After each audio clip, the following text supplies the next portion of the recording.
জেলা থেকে সরাসরি শুরুতে যে খবরের দিকে নজর, কমিশনের উদ্বেগ তালিকা চ্যালেঞ্জ করে কলকাতা হাইকোর্টে মামলা। প্রথম দফার আগে গ্রেফতারিতে স্থগিতাদেশ হাইকোর্টের। কোর্টের নির্দেশের পরেও কেন 350 জনের লিস্ট কমিশনের সেই নির্দেশকে চ্যালেঞ্জ করে হাইকোর্টে আবেদন। হাইকোর্টের দৃষ্টি আকর্ষণ কল্যাণ বন্দ্যোপাধ্যায়। কথা বলবো, অর্ণব হাজরা রয়েছেন সঙ্গে। অর্ণব,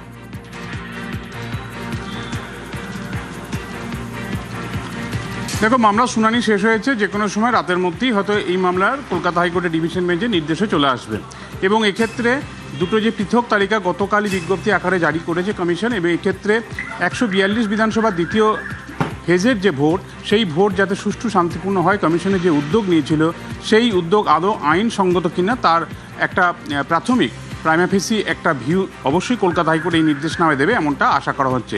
তবে এই মামলার শুনানিতে সিনিয়র অ্যাডভোকেট কল্যাণ বন্দ্যোপাধ্যায় তিনি সরাসরি একটা গণতান্ত্রিক দেশে একটা নির্দিষ্ট রাজনৈতিক দলকে যেভাবে কোণঠাসা করার জন্য কমিশন পদক্ষেপ করেছে সেই পদক্ষেপ নিয়ে বারবার সরব হয়েছেন। এবং এক্ষেত্রে 22শে এপ্রিল প্রথম ফেজের ভোটের আগের দিন কলকাতা হাইকোর্টের প্রধান বিচারপতি ডিভিশন বেঞ্চ জনস্বার্থ মামলায় যে 800 জনের তালিকা ছিল সেই তালিকা স্থগিতাদেশ দিয়ে কি পর্যবেক্ষণ রেখেছিল, এবং কার্যত সেই নির্দেশ থাকার পরও যেভাবে প্রিভেন্টিভ অ্যারেস্ট এবং ওরি লিস্ট অর্থাৎ উদ্বেগজনক ব্যক্তি যারা গোলমাল পাকাতে পারে তাদের তালিকা প্রকাশ করা এবং অপরাধ সংগঠিত হলে তাদের গ্রেপ্তারের সবুজ সংকেত দেওয়া, এই তালিকা যে নতুন করে প্রকাশ করেছে সেটা কার্যত কলকাতা হাইকোর্টের 22শে এপ্রিলে যে নির্দেশ সেই নির্দেশকেই কার্যত অবমাননা করা, এমনটা অভিযোগ করা হয়েছে। এবং শুধু তাই নয়, কল্যাণ বন্দ্যোপাধ্যায় বিস্ফোরক এই অভিযোগও করেছেন যে গতকাল খোদ কলকাতার স্থানীয় থানা তিনি থাকেন, আমরা জানি মমতা বন্দ্যোপাধ্যায়ের বাড়ির গলিতেই তিনি থাকেন ও সেই রাস্তাতেই তার বাড়ি, তাকে পর্যন্ত থ্রেট করা হয়েছে। এবং যেভাবে কেন্দ্রীয় আধাসামরিক বাহিনী এবং পুলিশ যেভাবে তৃণমূল কংগ্রেস কর্মী, নেতা, বিধায়ক, প্রার্থী তাদের বেছে বেছে আক্রমণ করছে, তাদের টার্গেট বানাচ্ছে, কার্যত এটা কোনো গণতান্ত্রিক দেশের একটা পরিস্থিতি হতে পারে না। শোনা যাক একটু সিইওর বক্তব্য। না, এটা ভুল আছে কি আমরা কোনো লিস্ট দিচ্ছি। অনেক লোক যেটা আছে গ্রামে থেকে সব জায়গা থেকে আমাদের কাছে শিকায়ত করে কি এই গন্ডগোল করছে, ও গন্ডগোল করছে। আমাদের ডিউটি আছে এটা পুলিশকে জানায় জন্য কি অমুক কমপ্লেন্ট এসছে, এটা কোনো আইনের না নিষেধ আছে না হতে পারে। পুলিশ তারপরে তদন্ত করে দেখবে কি এদের মধ্যে কোনো চার্জ আছে নি আছে, এদেরকে প্রিভেন্টিভ অ্যারেস্ট করতে হবে, এদের আগে কোনো ওয়ারেন্ট আছে নি আছে। আলটিমেটলি পুলিশের ডিউটি আছে দেখা জন্য কি ইলেকশন ফ্রি এন্ড ফেয়ার হবে। অনেকগুলো মোটিভেটেড থাকতে পারে কিন্তু অনেকগুলো সত্যিও থাকতে পারে। আমরা কোনোদিন বলি না আপনি একে অ্যারেস্ট করুন, ওকে অ্যারেস্ট করুন। এটা আমরা জানি কি আইন কি আছে নি আছে, ল কি আছে নি আছে। কমিশনের মানসিকতা নিয়ে প্রশ্ন তুলে দিয়েছেন কল্যাণ বন্দ্যোপাধ্যায়।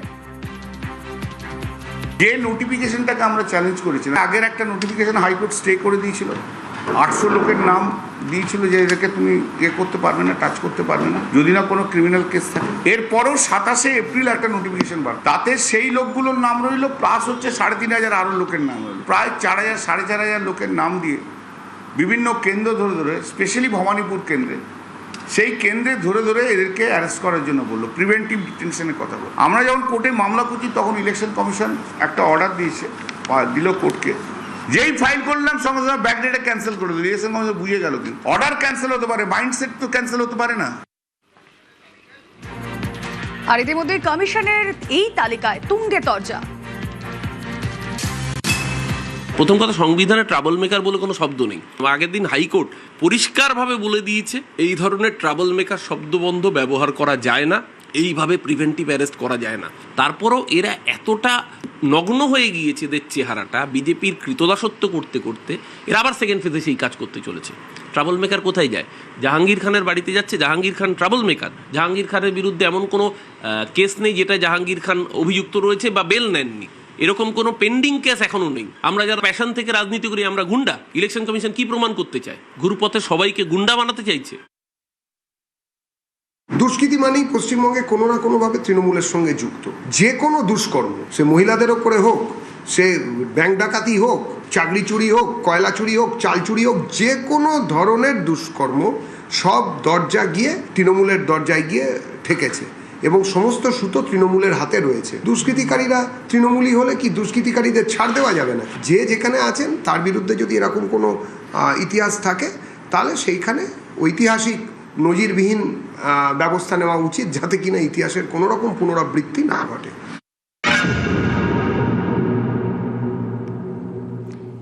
শেষ দফায় ভোটার প্রায় 3,22,00,000। ভোটের শেষ ইনিংসে ধোঁয়াশা কাটলো। ফাইনাল সাপ্লিমেন্টারিতে 1,468 জনকে ভোটাধিকার। শেষ সাপ্লিমেন্টারি লিস্টে কোপ 6 জনের নামে। সেকেন্ড ফেজে মোট ভোটার 3,21,75,305। প্রথম দফার পর ফের কাকভোরে সাপ্লিমেন্টারি তালিকা। কথা বলবো সোমরাজ বন্দ্যোপাধ্যায় রয়েছেন সঙ্গে। সোমরাজ, দেখো, আজকে ভোর রাতে নির্বাচন কমিশনের তরফে যে দ্বিতীয় দফার সাপ্লিমেন্টারি তালিকা প্রকাশ করা হয়েছে, সেখানে 1,468 জনের নাম চূড়ান্ত ভোটার তালিকায় অন্তর্ভুক্ত করা হয়েছে। পাশাপাশি 6 জনের নাম ডিলিট হয়েছে। সাপ্লিমেন্টারি তালিকা প্রকাশের পর এবারে দ্বিতীয় দফার ভোটে মোট ভোটার সংখ্যা হচ্ছে 3,22,00,000-এরও বেশি। নির্বাচন কমিশনের তরফে যে পরিসংখ্যান দেওয়া হয়েছে তাতে বলা হয়েছে আজকে দ্বিতীয় দফার ভোটে, আগামীকাল যে দ্বিতীয় দফার ভোট, সেখানে মোট ভোটার 3,22,15,260, যার মধ্যে ট্রাইব্যুনালের যে আজকে তালিকা প্রকাশ করা হলো দ্বিতীয় দফার, সেখানে 1,468 জন যে ভোটার নতুন করে চূড়ান্ত ভোটার তালিকায় যোগ হয়েছে সেই সংখ্যা এবং যারা পোস্টাল ব্যালট, এই সংখ্যাটা মিলিয়ে টোটাল অর্থাৎ মোট ভোটার সংখ্যা 3,22,15,260, যারা আগামীকাল দ্বিতীয় দফায় 142টি বিধানসভা আসনের জন্য ভোট দেবেন। অবশ্যই নির্বাচন কমিশনের তরফে এই পরিসংখ্যানই বা এই সংখ্যায় চূড়ান্ত করা হয়েছে। আগামীকালকের ভোটে 142টি বিধানসভা আসনের জন্য মোট 1,448 জন প্রার্থী প্রতিদ্বন্দ্বিতা করছেন। ওকে।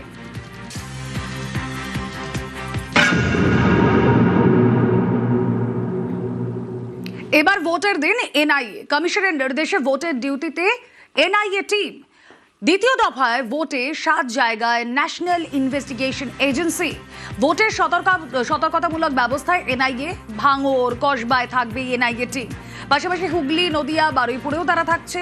বর্ধমান, ডায়মন্ড হারবার পুলিশ জেলার বিষ্ণুপুরেও এনআইএ টিম থাকছে। কথা বলবো, অমিত সরকার রয়েছেন সঙ্গে। অমিত, এনআইএ টিম এই যেই জায়গাগুলো বেছে বেছে থাকছে, কি সিগনিফিকেন্স? কেন এই জায়গাগুলো বেছে বেছে তাদেরকে ডিউটিতে পাঠানো হচ্ছে? অতীতে বা সাম্প্রতিককালে যে এলাকাগুলোতে এনআইএ টিম আজকে থেকে পৌঁছে যাওয়ার কাজ শুরু করেছে, সেখানে বোমা উদ্ধারের মতো ঘটনা ঘটেছে, শুট আউটের মতো ঘটনা ঘটেছে এবং বেশ কিছু ক্ষেত্রে কিন্তু এনআইএ এনআইএকে তদন্তভার তুলে দেওয়া হয়েছে বেশ কিছু মামলার ক্ষেত্রে। যদি ধরে নেওয়া হয় ভাগড় ডিভিশনের বিজয়গঞ্জে মার্চ মাসে যে ব্লাস্ট বা বিস্ফোরণের ঘটনা ঘটে, তার তদন্ত ইতিমধ্যে এনআইএ করছে। দুদিন আগে উত্তর কাশীপুরে যে বোমা উদ্ধারের যে ঘটনা ঘটেছিল, সেই ঘটনা তুলে দিয়েছে নির্বাচন কমিশন, সেক্ষেত্রে এনআইএ তদন্ত করছে। এনআইএ সূত্র থেকে এটা জানা যাচ্ছে যে সতর্কতামূলক ব্যবস্থাপনা যেগুলো নেওয়া হয় কমিশনের তরফে, সেই সমস্ত সতর্কতামূলক ব্যবস্থাপনাতে এনআইএ কিন্তু বিভিন্ন জায়গাতে খোঁজ খবর নিচ্ছে। যেমন বর্ধমানে এনআইএ টিম কেন যাচ্ছে? বর্ধমানে এনআইএ টিম যাচ্ছে কারণ সাবরেগড়ের মতো ঘটনা সেখানে ঘটেছিল। একাধিক জেএমবি সদস্য সেখান থেকে গ্রেপ্তার হয়েছিল বা মাঝে বেশ সাম্প্রতিককালে বেশ কিছু বোমা উদ্ধারের ঘটনা সেখানে ঘটেছে। সেই কারণে এনআইএ টিম আগে থেকেই সেখানে বিতর্কমূলক সতর্কতামূলক ব্যবস্থাপনা তারা এনআইএ টিম আগে থেকে সেখানে পৌঁছে খোঁজ খবর নেওয়ার কাজ শুরু করে দিচ্ছে। ইতিমধ্যে আনন্দপুর থানাতে এনআইএ টিম পৌঁছেছে। ওকে অমিত।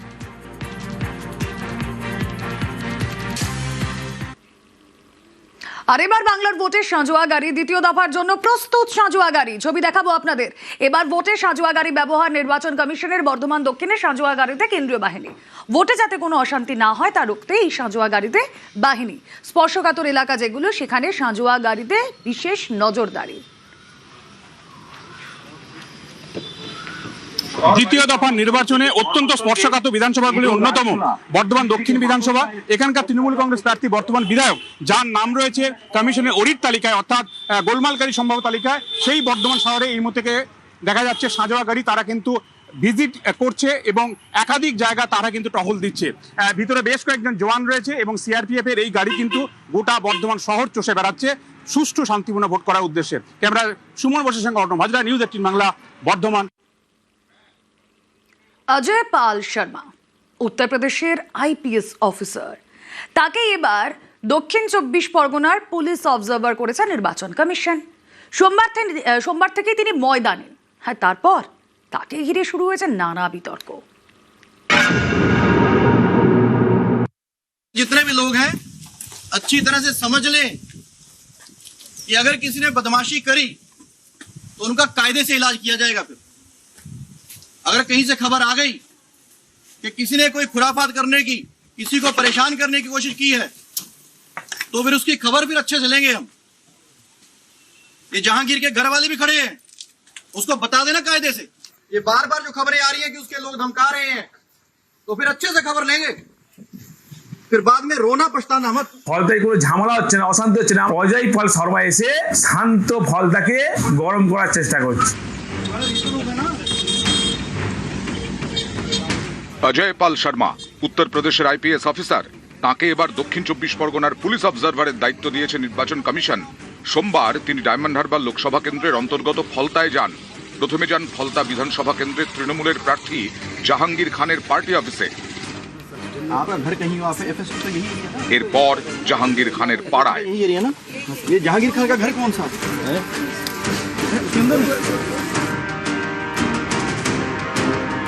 जहांगीर के घर वाले भी खड़े हैं, उसको बता देना कायदे से। জাহাঙ্গীর খানের বাড়ির সামনে গিয়ে স্বতঃপ্রণোদিতভাবে অজয় পাল শর্মাকে বলতে শোনা যায়, ভোটারদের ভয় দেখানোর খবর পেলেই কড়া পদক্ষেপ করা হবে। जितने भी लोग हैं अच्छी तरह से समझ लें कि अगर किसी ने बदमाशी करी तो उनका कायदे से इलाज किया जाएगा। फिर अगर कहीं से खबर आ गई कि किसी ने कोई खुराफात करने की, किसी को परेशान करने की कोशिश की है तो फिर उसकी खबर फिर अच्छे से लेंगे हम। ये जहांगीर के घर वाले भी खड़े हैं, उसको बता देना कायदे से। ये बार बार जो खबरें आ रही है कि उसके लोग धमका रहे हैं, तो फिर अच्छे से खबर लेंगे, फिर बाद में रोना पछताना मत। ফলতাই কোনো ঝামেলা হচ্ছে না, অশান্তি হচ্ছে না। অজয় পাল শর্মা এসে শান্ত ফলতাকে গরম করার চেষ্টা করছে। উত্তরপ্রদেশের পুলিশ কর্তা, তাকে নিশানা করেছেন উত্তরপ্রদেশের নেতা সমাজবাদী পার্টির অখিলেশ যাদব। शायद ये वही अधिकारी हैं जिन्होंने बड़े पैमाने पर अन्याय किया लोगों के ऊपर। मुझे नहीं पता है कि वीडियो कहां से और कहां पोस्ट हो गया, लेकिन अगर किसी अधिकारी का और आईपीएस अधिकारी का ये व्यवहार है तो उसके खिलाफ कार्रवाई करनी चाहिए। মঙ্গলবারও ফলতায় যান পুলিশ অবজারভার অজয় পাল শর্মা। এদিন যখন অজয় পাল শর্মার কনভয় জাহাঙ্গীর খানের পার্টি অফিসের সামনে দিয়ে যাচ্ছে, তখন তৃণমূল কর্মীরা স্লোগান দেন।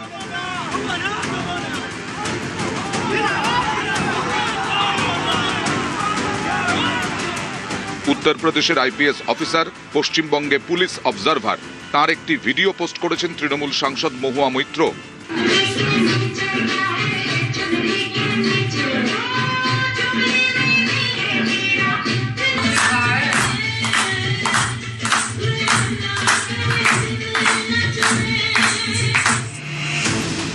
এই ভিডিও পোস্ট করে মহুয়া লিখেছেন, ফেয়ার অ্যান্ড লাভলি বাবুয়া, ভালো লাগলো এটা দেখে যে আপনি ফ্যান্টা কাপ স্টাইলে মজা করছেন। ঠান্ডা ঠান্ডা কুল কুল থাকুন, পশ্চিমবঙ্গ সব সময় তৃণমূল। অজয় পাল শর্মাকে নিশানা করে সোশ্যাল মিডিয়ায় পোস্ট করেছে তৃণমূলও। প্রার্থী তার বাড়ি চলে যাচ্ছে, বাড়িতে কোনো পুরুষ নেই, সেখানে ঢুকে রেড করে তাকে ব্যতিব্যস্ত করতে পারে? এটা কি কোনো পুলিশ অফিসারের কাজ? ইলেকশন কমিশনের গাইডলাইন বলছে যে পুলিশ অবজারভার অর্থাৎ যে কোনো অবজারভার সে চোখ আর কান হবে, হাত আর পা নয়। তার মানে সে পর্যবেক্ষণ করবে আর বলবে যদি তার কিছু বলার থাকে। এর পাস হিস্ট্রি সকলের জানার আছে, এর বিরুদ্ধে কি কি অভিযোগ আছে। এই ধরনের একজন পুলিশ অফিসারকে অবজারভার হিসেবে পাঠানো এটা কোন आईनी पद्धतिर मध्य पड़े? सिंघम होके रहिए, उत्तर प्रदेश में रहिए। हम लोग है यहाँ पर पुष्पा जैसे, आपको बोल देंगे कि हम लोग झुकेंगे नहीं।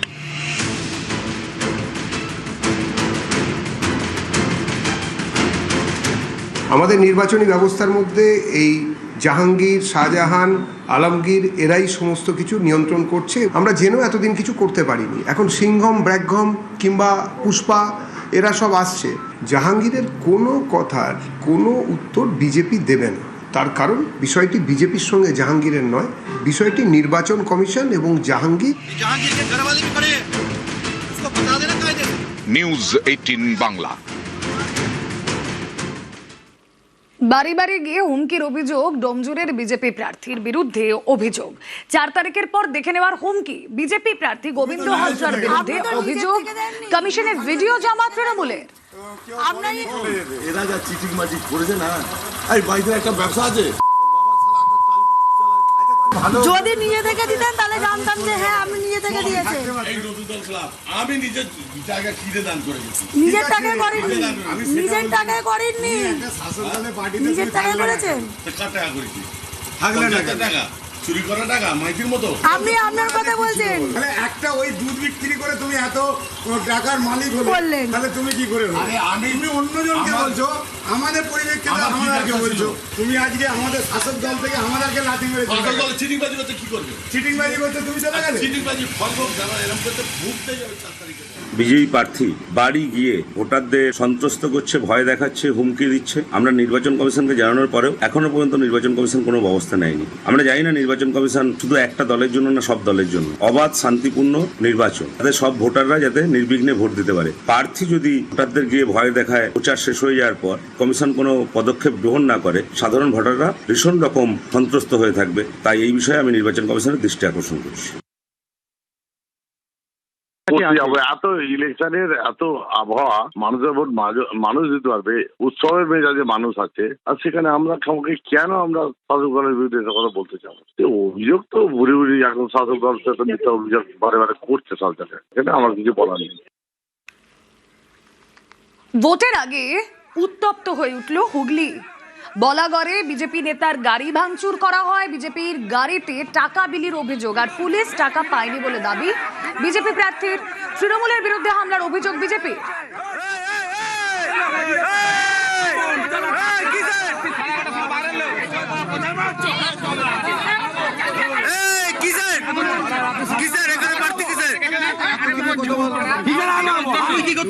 আমরা দেখতে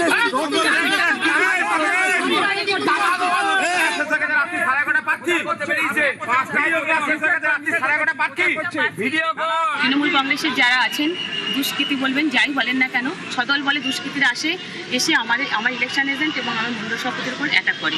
এখানে কোনো রকম একগাদা কোনো লোক ছিল না, ওরা ওদের ড্রাইভার নিয়ে জাস্ট এসছে।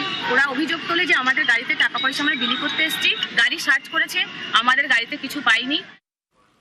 আর গাড়ি ভাঙচুরের অভিযোগ অস্বীকার তৃণমূলে। আমরা এর প্রতিবাদ করছি শুধু নিজেকে হাইলাইট করার জন্য, এবং যে পরবর্তীকালে আমার তো মনে হয় যদি সুমনা হেরে যায় তখন বলবে দেখো আমার গাড়িতে হামলা হয়েছিল বলে আমি হেরে গেছি, বা নিজেকে হাইলাইট করার জন্য এসব করছে। এরকম কোনো ঘটনা আমাদের দলের কর্মীরা খুব সংযত, আমাদের দলের কর্মীরা খুবই সুষ্ঠুভাবে আমরা নির্বাচনের সঙ্গে করছি। সেখানে নিছকই এটা একদম পুরো নিজেকে হাইলাইট করার জন্য এসব ঘটনা।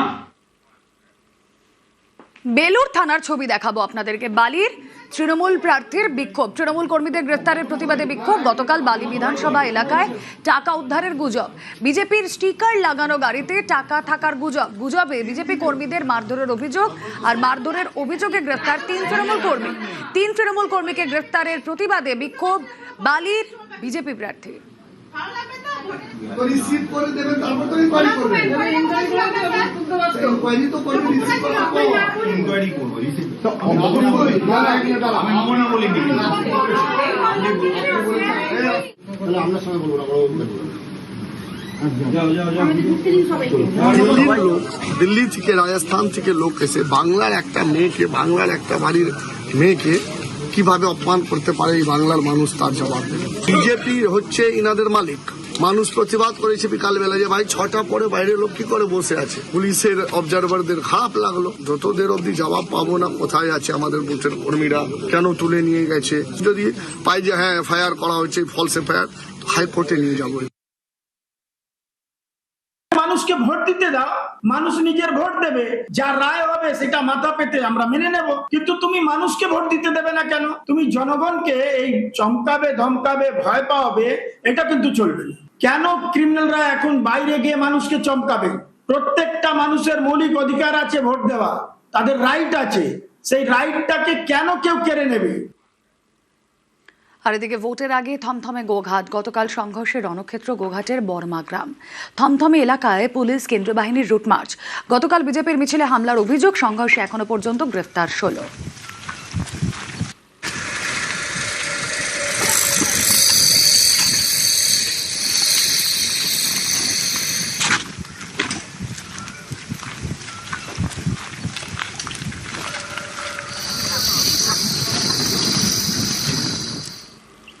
মায়ের মৃত্যুতেও ভোটের ডিউটি। প্রথম দফার পর দ্বিতীয় দফাতেও ডিউটি। 14 দিন আগে মায়ের মৃত্যু, কাল ঘাটকাজ। বারবার জানালেও দু দফাতেই ভোটের ডিউটি। প্রথম দফায় কতুলপুর, শেষ দফায় চুঁচুড়ায় ডিউটি। ভোগান্তি বাঁকুড়ার জিতেন্দ্রনাথ গড়াইয়ের। কে কত হয়েছেন? মা কবে? 14 দিন। এখনো কাজ হয়নি তো? 23 তারিখ ডিউটি করেছেন? কোথায়? রানীমা। ভোটের ডিউটি করেছেন আর আবার এখানে আসতে হলো, ছাড় দিল না কমিশন। আর এদিকে নদিয়ায় ডিসিআরসিতে ভোট কর্মীদের বিক্ষোভ। খাবারের জন্য কম টাকা দেওয়ার অভিযোগ। নদিয়ার তেহট্টের ডিসিআরসিতে বিক্ষোভ।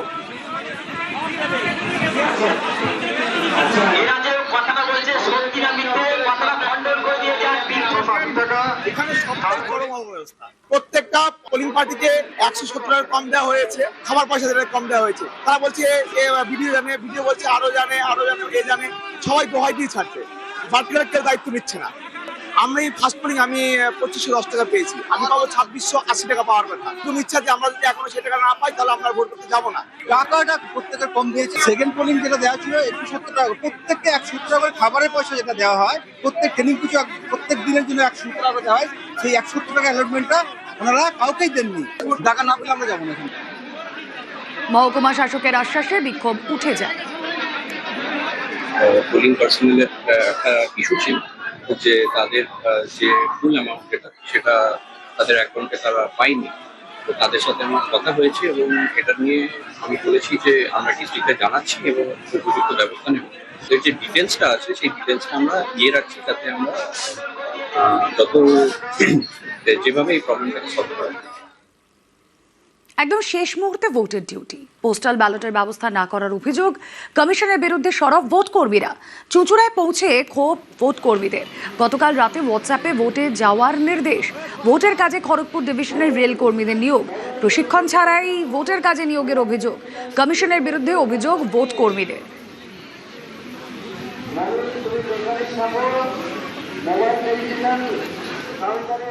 আমাদের কোনো আইডিয়া নেই কি করতে হবে না করতে হবে। আজকে সকাল 8টায় রিপোর্টিং, আমরা সবাই মোটামুটি এখানে জনা 25 মতো আছে, আমরা সবাই রিপোর্টিং করেছি, কিন্তু এখানে কেউ কিছু বলতে পারছে না যে কোথায় কি রিপোর্টিং, কি ডিউটি আছে না আছে। কালকে সন্ধ্যে 7টার সময় আমরা সবাই লেটার পেয়েছি, কোনো ট্রেনিং নেই আমাদের। হাওড়া এলাকায় ভোট, আমি হাওড়া এলাকার বাসিন্দা, আমার ভোট কালকে আছে, তো এবার আমার ভোটটা কোথায় হবে? আমরা জেনেছি কাল 7টা 7:30 পর সবাই অফিস করে বাড়ি চলে যাওয়ার পর হোয়াটসঅ্যাপে মেসেজ দেয়।